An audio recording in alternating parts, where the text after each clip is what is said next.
তাহলে কি আগামীকাল আসতে চলেছে খাদানের কোনো বিগেস্ট ধামাকা? পরিচালক কি ইঙ্গিত দিলেন টুইটারে? এরকম একটা বিষয় কিন্তু ঘটেছে। আর একজন পরিচালক যখন পার্টিকুলার একটা ডেট লিখে টুইটারে পোস্ট করেন এবং তার যে সিনেমাটার কাজ অলরেডি চলছে, তাহলে দর্শক তো আন্দাজ করতেই পারে যে সেই সিনেমাটা রিলেটেড কিছু একটা ধামাকা নিয়ে উনি আসছেন, সেই ইঙ্গিতই উনি দিচ্ছেন। হ্যালো এভরিওয়ান, আমি পৌশালী চলে এলাম আরও একটা নতুন ভিডিও নিয়ে।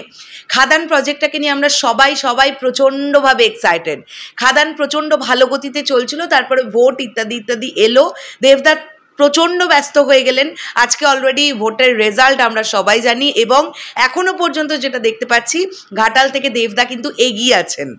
তো অবশ্যই এই মানুষটাকে সামনে থেকে অনেকবার দেখেছি, তার সাথে কথা বলেছি। মন থেকে চাইবো যে দেবদা জিতুক। অবশ্যই একটা ভালো কিছু খবর আমাদের জন্য আসবে, দেবদা জিতবে এমনটাই আশা রাখলাম। বাকিটা তো পুরোটাই জনগণের হাতে, দেখা যাক কি হয়। এবারে আমরা চলে আসি জাস্ট 8 ঘন্টা আগে। খাদান ছবির যিনি ডিরেক্টর সুজিত দা, তিনি একটি টুইট করেছেন। টুইটে লিখেছেন 5 জুন 2024। আজকে পর্যন্ত কিন্তু দেবদার ব্যস্ততা ছিল, মানে এই রেজাল্ট ইত্যাদি কেটে গেলে ব্যাস দেবদা আগামীকাল থেকে ফ্রি। এবং আমরা এটা জানি যে দেবদা এমন একজন মানুষ, এমন একজন অভিনেতা যিনি একটা বিন্দু সময়ও এক্সট্রা নষ্ট করেন না। মানে তিনি আগে কাজ নিয়ে থাকতে অনেক বেশি পছন্দ করেন। তো আমরা জানি যে খাদানের মোস্ট প্রবাবলি আর একটা স্কেডিউল বাকি আছে। আর রিসেন্ট টাইমে প্রচুর রকমের কথাবার্তা শোনা যাচ্ছিল, যে একবার শোনা যাচ্ছে যে সুনীল শেট্টির সঙ্গে কথা হয়েছে, একবার শোনা যাচ্ছে বিদ্যুৎ জাম্বালের সঙ্গে কথা হয়েছে। খাদান ছবিতে সুনীল শেট্টি বা বিদ্যুৎ জাম্বাল থাকতে পারেন। তাহলে কি আপডেট আগামীকাল আসতে পারে? খাদান নিয়ে কিন্তু চর্চা তুঙ্গে ছিল, এটা তো বলতেই হবে।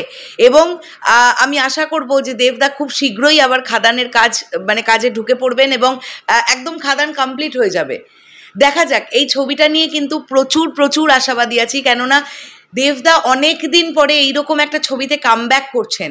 এরকম একটা মাটির গল্প, সব থেকে বড় কথা আমাদের বাংলার গল্প, কয়লা খনি নিয়ে গল্প, কয়লা দুর্নীতি নিয়ে গল্প। তো এক্স্যাক্টলি অবশ্যই আশা রাখবো যে এই ছবিটা প্রচণ্ড ভালো একটা কিছু হবে। তাহলে আগামীকালকে আবার আমরা কোনো একটা পোস্টারই পেতে চলেছি, মোশন পোস্টার, নাকি কোনো অ্যানাউন্সমেন্ট কি পাবো আমরা সেইটা কিন্তু বুঝতে পারছি না। তবে পরিচালক কিন্তু ইঙ্গিত যেমনটা দিচ্ছেন, মনে হচ্ছে আগামীকাল খাদান রিলেটেড কিছু একটা এলেও আসতে পারে। তোমাদের কি মনে হচ্ছে বলো তো? তোমরা কতটা আশাবাদী খাদান নিয়ে?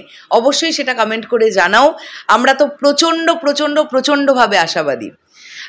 যাই হোক, এই সিনেমাটা দেবদা যদি সাকসেস পান খাদানে, তাহলে আমি চাইবো যে দেবদা যেমন ফ্যামিলি অডিয়েন্সের জন্য ছবিও যেমন তৈরি করবেন, একদম এই রকম মেন স্ট্রিম মশালা ছবিও তৈরি করুক। মানে দুটো রকমের দেবদাকেই যেন আমরা বড় পর্দায় পাই। তার জন্য অবশ্যই ডিপেন্ড করছে খাদান বক্স অফিসে কীরকম সাকসেস আনতে পারে সেইটার ওপরে, কেননা এটা অনেক বড় বাজেটের ফিল্ম এবং খুব বড়োভাবে চিন্তাভাবনা করা হচ্ছে। দেখা যাক কি হয়। তোমাদের কি মনে হচ্ছে অবশ্যই কমেন্ট করে জানিও। দেখা হচ্ছে আবার খুব শীঘ্রই নতুন কোনো ভিডিও নিয়ে। তাহলে এখনের জন্য টাটা।